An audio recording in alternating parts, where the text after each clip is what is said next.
நிறைய பேருக்கு சனிக்கிழமைனாவே கொஞ்சம் பயம். என்னங்க சனிக்கிழமை அன்னைக்கு போய் நகை வாங்குறதா, சனிக்கிழமை அன்னைக்கு புடவை வாங்குறதா? எங்கள் ஊர் தஞ்சாவூர் சைடில் சனிக்கிழமை அன்னைக்கு எந்த காரியம் பண்ணாலும் விளங்குமா, சனி பெருக்குன்னு சொல்லுவாங்க, சனி பெருகி வருமா. அதனால தான் சனிக்கிழமை அன்னைக்கு யாராவது செத்து போயிட்டா பயப்படுவான், ஐயோ கூட யாராவது எடுத்துக்கிட்டு போயிட்டா என்ன பண்ணுறது அப்படின்னு.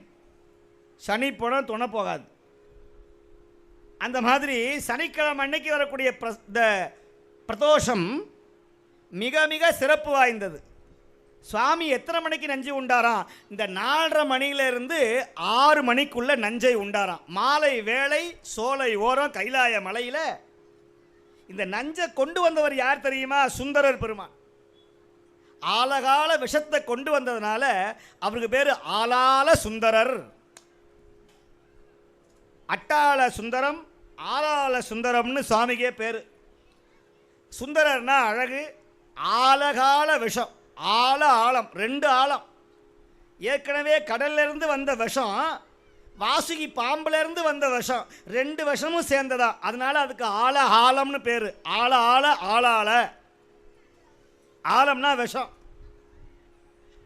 இந்த விஷத்தை நாவல் பழம் மாதிரி அந்த விஷத்தை சுவாமி என்ன பண்ணாரா, அப்படியே லபக்குன்னு முழுங்கிட்டாராம்.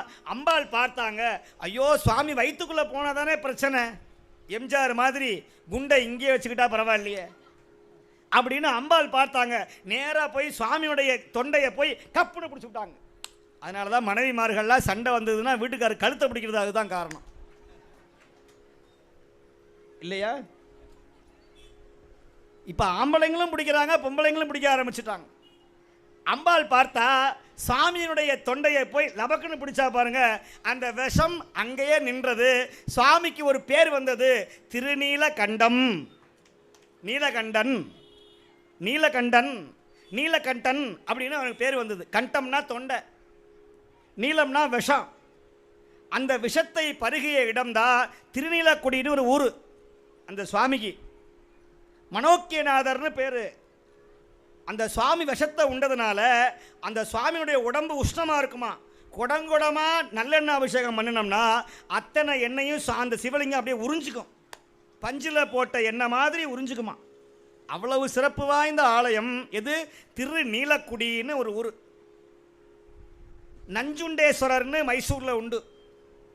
இப்போ இந்த பிரதோஷம் அன்னைக்கு ஏன் நந்திக்கு சிறப்பாக செய்கிறோம்னா, நந்தி பெருமான் பார்த்தார், ஐயோ சுவாமி தொண்டையில் விஷம் இருக்குதே, அது எரிச்சல் தராதான்னு சொல்லி பசுமாடாகிய நந்திய பெருமான் நேராக போய் சுவாமியுடைய தொண்டையை தன் நாவினால் நக்கினாராம்.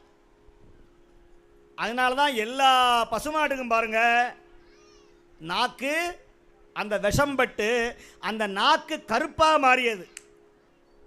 அதனால எல்லா மாட்டுக்கும் கருநாக்கா இருக்கும். சில பேருக்கு கருநாக்குன்னு சொல்லுவான், உன் நாக்கில் கருப்பு இருக்கடா சொன்னால் பழிச்சுவிடும். அந்த மாதிரி நந்திய பெருமானுடைய நாக்கும் நீங்கள் திருவண்ணாமலையில் அந்த திருவண்ணாமலை மலையை ஒட்டி எந்த பசுமாடு பிரசவித்தாலும் சகப்பாக தான் பிறக்கும், வெள்ளையாக பிறக்காது. நீங்கள் வெள்ளை மாட்டையே கொண்டு போய் இனம் சேர்த்தி ஒரு கண்ணுக்குட்டி பிறந்தா அது சிகப்பாக தான் பிறக்கும். ஏன் தெரியுமா? அங்கே ஏற்றுக்கிற ஜோதி சிகப்பாக இருக்கிறதுனால அங்கே பிறக்கிற எல்லா மாடும் சிவப்பாக பிறக்கும். அவ்வளவு சக்தி வாய்ந்த இடம். இப்போ நந்திய பெருமான் என்ன பண்ணார்? நேராக போய் சுவாமியுடைய தொண்டையை நக்கினார். நந்திய பெருமானுடைய நாக்கில் விஷம் ஏறியது.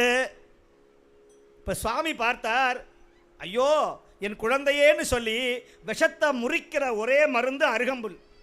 அதனால தான் விநாயகர் அருகம்புல்லை சாத்துறார்.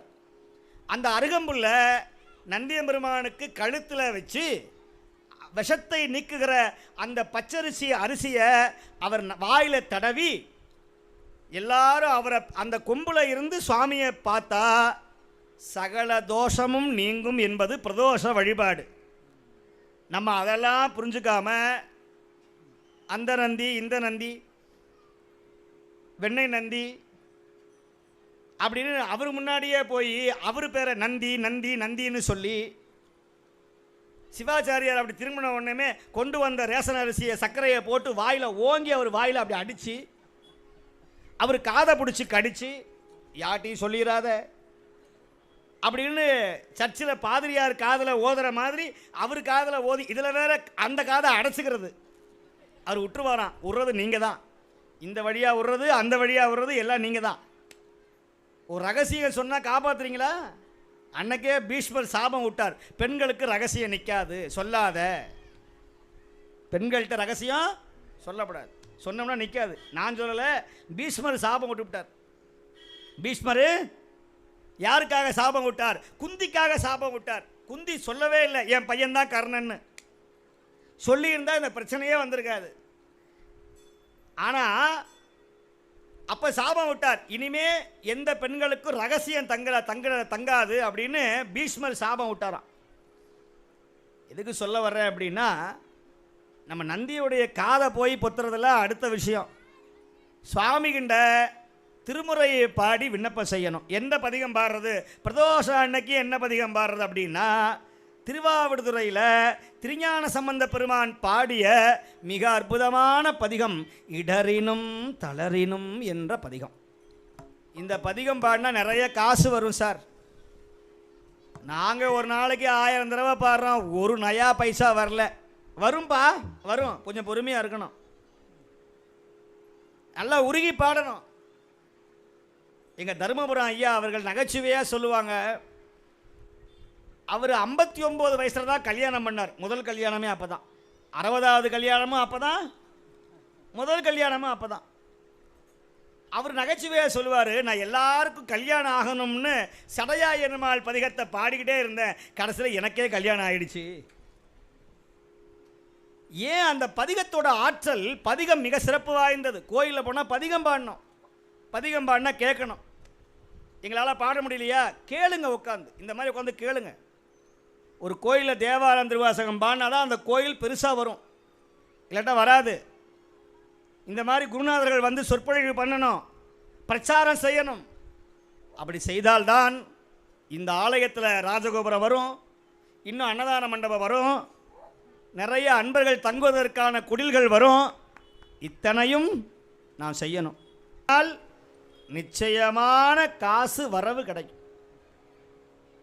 கோயிலில் போனால் சுவாமியை மனமுருகி வழிபாடு செய்யணும். நமச்சிவாய வாழ்க,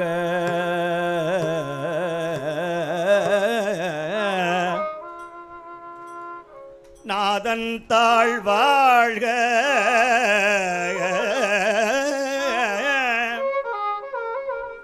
இமைப்பொழுதும் என் நெஞ்சில்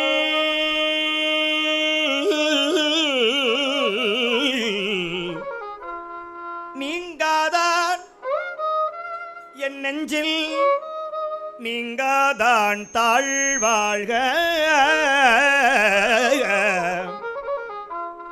கோகழியாண்ட குருமணி தன் தாழ்வாழ்க. ஆகமம் ஆகி நின்று அன்னிப்பான் தாழ்வாழ்க.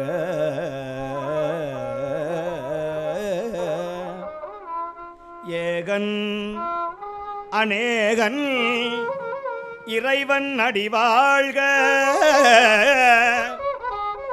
வேகம் கெடுத்தாண்ட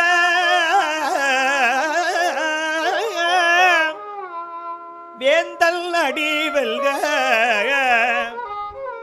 பிறப்பருக்கும் பிஞகந்தன் பெய்கடல்கள் வெல்க.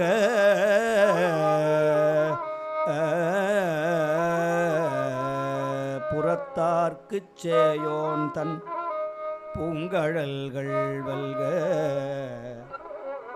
கரம் குவிவார் ஒங்குவிக்கும் சீரோன் கடல் வெல்க. சிரம் குவிவார் ஒங்குவிக்கும் சீரோன் கடல் வெல்க.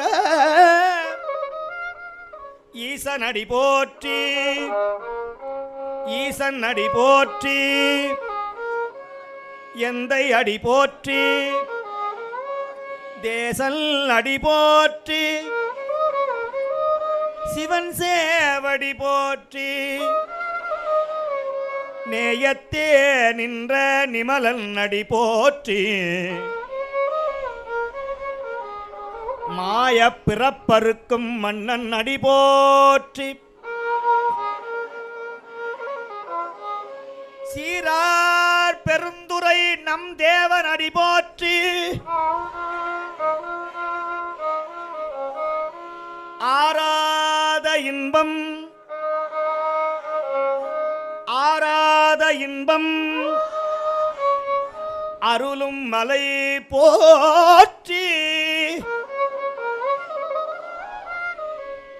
ஆராத இன்பமா ஹோட்டலில் போய்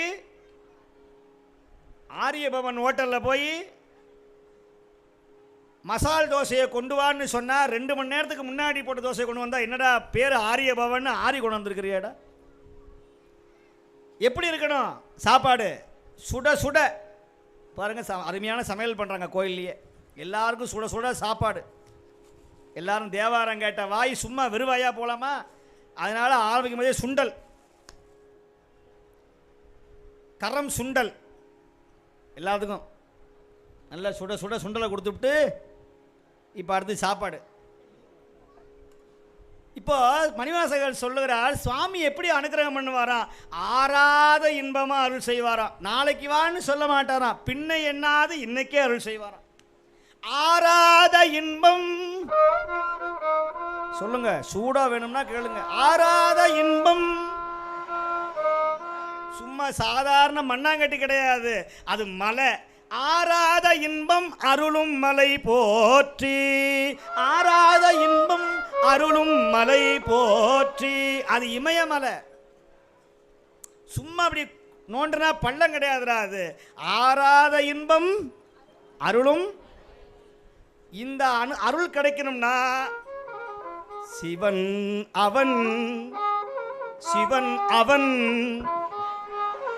என் சிந்தையுள் நின்றதனால்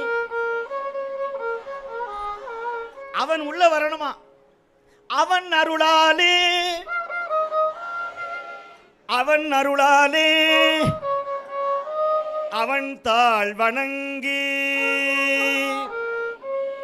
அவன் தாளை வணங்கணும்னா சிந்தை மகிழ. எப்படி சொல்லணுமா? சிவபுராணத்தை சிந்தை மகிழ சொல்லணுமா? நம்ம சிந்தை மகிழ சொல்றோமா? சொல்றோமா? நமச்சிவாய வாழ்க, நாதன் தாள் வாழ்க, இமை பொழுதும் என்னஞ்சில் நீங்காதான் தாழ் வாழ்க. பாத்தியா பாத்தியா? ஹலோ, இதை வந்துட்டேன். இமை பொழுதும் என்னஞ்சில். இருங்க, போன வைங்க முதல்ல. எங்கேயா இமை பொழுதும் நீங்காதவன் நிற்கிறான்? மனம் எங்கேயோ போகுது. சிவன் அவன் என் சிந்தையுள் நின்ற அதனால் அவனருளாலே அவன் தாள் வணங்கி சிந்தை மகிழ சிவபுராணத்தை சொல்லணுமா? எப்படி சொல்லணுமா?